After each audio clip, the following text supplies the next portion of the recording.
How about now? Perfect. I'm going to Puerto Rico tomorrow. My name is Richard Crazy Legs Colon of the Rocksteady crew, and I am on a mission to do everything that I can to help my people in Puerto Rico. After Hurricane Maria struck in September, my organization Rocksteady for Life started a successful crowdfunding campaign to benefit people on the island.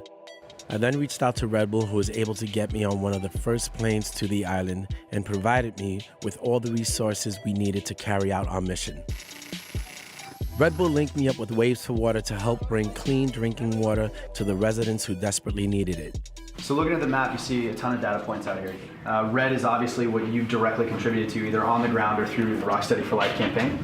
This represents impacting over 135,000 people. That's the big part. We've helped a lot of people, but there's still so much work that needs to be done. I'm very excited for this trip. Providing access to clean drinking water is still a priority, but I also want to broaden my impact.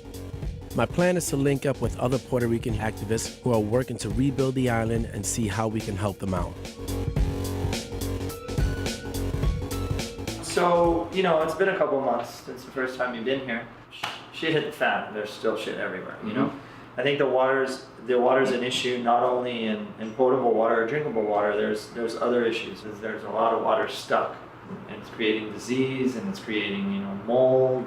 These filters effectively treat contaminated water, but it's not as simple as handing them out. People need to be trained on how to safely use them and clean them, and that's what I'll be doing today.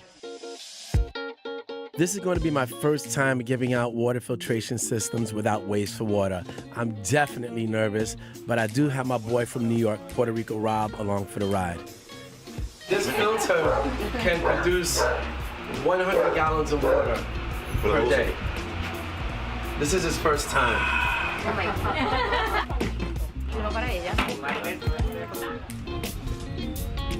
One of the women that we just met is taking us to see an elderly man and his son whose house was badly damaged by the hurricane. They have a tarp on the roof, or the tarp is the roof now. This is what Maria done. So it broke down the whole shed. Oh, always. What does it cost to fix this? No, we can put this again because we don't have nothing new. We just, I don't know how much we can spend.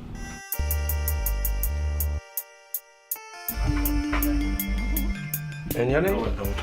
Juan Senior? Mon. Like many people in Puerto Rico, Mon and his son have been relying on bottled water. This filter will allow them to safely drink the rainwater they've been collecting. This is a grassroots word-of-mouth effort. We meet someone and they introduce us to someone else. I'm going to try to get this filter to the whole community. Doesn't matter who is it, religion or political, I just working for the people. Thank you, I appreciate it. Bye-bye.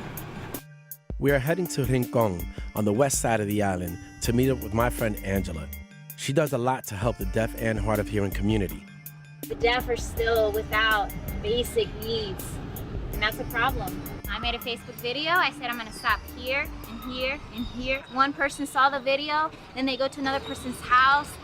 Hey, come on. And they come here and they meet to get the supplies because they don't have access because there's no electricity, no internet, and they can't just be informed by phone. So they really have to be like person to person. Now you want this to be a system that stays stationary. You don't want it moving around. Is it ready? It's ready. All of them are ready. Todo listo. I grew up hearing and I lost my hearing when I was around a teenager. I typically bring out supplies, sustainable supplies to different remote areas. And all my focus went on Puerto Rico because my family lives here. And I grew up not here, but coming here. I didn't really know the deaf community in Puerto Rico until this. Now I have a lot of friends here. We've been giving out Lucy lights everywhere we go. Since they're solar powered, they're really helpful to people who still don't have dependable electricity. Those of us who can hear well often take communication for granted. But for the deaf, losing power makes this basic necessity extremely difficult. If you don't have light to see, you can't use sign language. You go to somebody's house and you want to knock on their door, something that hearing people take for granted. You knock on their door, there's no strobe light, there's no electricity. They're not going to hear the knock. So we can go up, we might need light to communicate. Do you have the solar lights for her? There's so much that needs to be done. I'm trying to make it easier. If light is going to enable you to communicate at night, let's do it. That works. Muchas gracias. You got a hug right here. Mwah.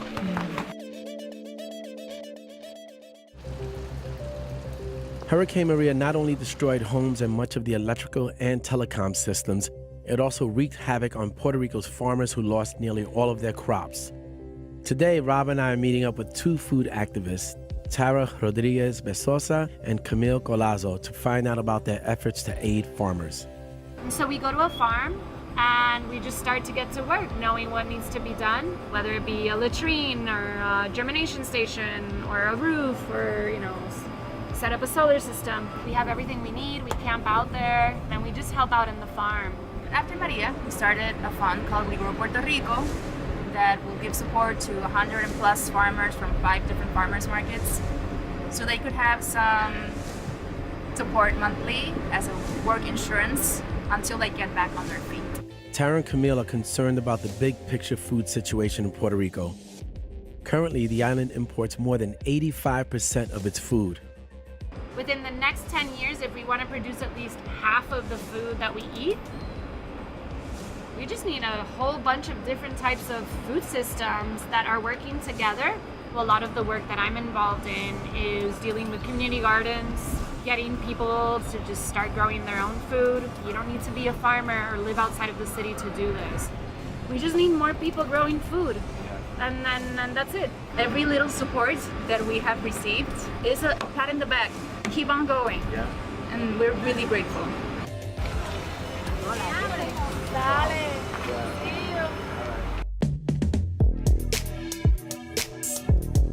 Today we're heading up to the mountains in Caguas to work with Waves for Water and local activist Fernando Silva.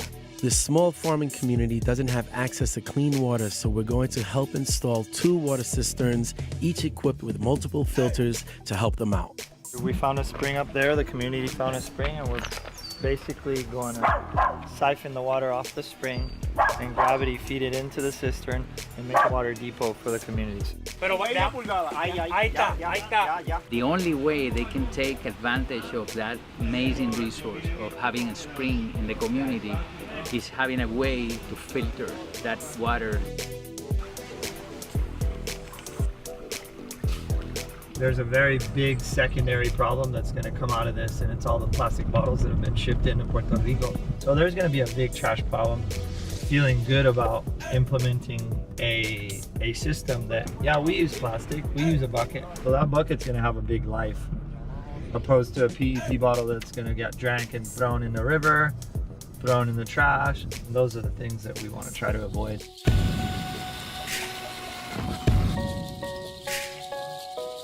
The basis of any recovery of any country is on hands of its own people.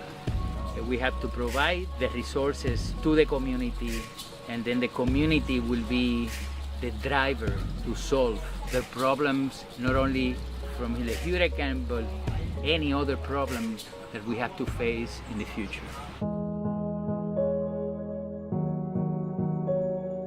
We could pay for a bunch of filters, but without people like you, it doesn't get the full reach that it could. That's right. So that's a great thing. This is what has blown me away on this trip, seeing all of these people doing their part every day to help Puerto Rico. We're all brothers and sisters. We all take care of each other. That for me is like this whole idea of community. So that when I venture around the island of Puerto Rico, I have support everywhere I go. If you empower the people to solve the issues on their own and look for initiatives that they can actually better their community, then I think we're creating a solution to that bigger problem that we're facing. Thank you. I'm glad we're all part of the same team. Yeah. I'm a proud Puerto Rican because I've seen the deeds of these kind of Puerto Ricans. They are superheroes. They are the epitome of amazing. They were there to lift their people up when they were in need and when they were in crisis. It's gonna take years, and it won't be easy. But together, we can rebuild a stronger Puerto Rico.